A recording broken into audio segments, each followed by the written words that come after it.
Fokus berikutnya tertuju pada Wali Kota Solo, Jawa Tengah yang juga bakal calon Wakil Presiden Gibran Rakabuming Raka yang merespons pernyataan Menteri Keuangan Sri Mulyani yang menilai sejumlah program yang disebutnya saat deklarasi bukanlah program baru. Sejumlah program Bacawa Pres Gibran Rakabuming Raka seperti Dana Abadi Santri dan Kartu Indonesia Sehat Lansia menurut Menteri Keuangan Sri Mulyani sudah dianggarkan di APBN sehingga disebut bukan program baru.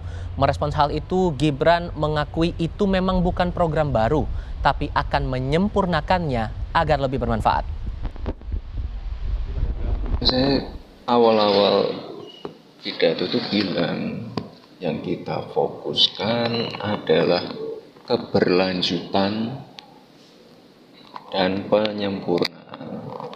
Kuncinya adalah konsistensi. Tolong. Ya, pun, wes. Sebelumnya program unggulan Gibran yang disampaikan saat deklarasi seperti Dana Abadi Pesantren serta Kartu Indonesia Sehat untuk Lansia.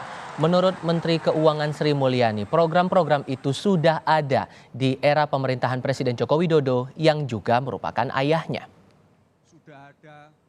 Upamanya anggaran Perlinsos untuk 2024 itu kalau nggak salah 487 triliun. Jadi nanti program seperti PKH, Kartu Sembako, PIP, KIP kuliah, bantuan PBI untuk masyarakat tidak mampu, termasuk tadi lansia, bantuan untuk subsidi listrik, kemudian subsidi energi, BBM, subsidi LPG, itu masih semuanya ada. Terus dana abadi tadi juga sudah disampaikan, kita sudah punya dana abadi yang ada sekarang ini. Jadi nanti teman-teman silakan saja kalau mau mengulas itu, kami menyebutkannya dalam bentuk undang-undang APBN saja.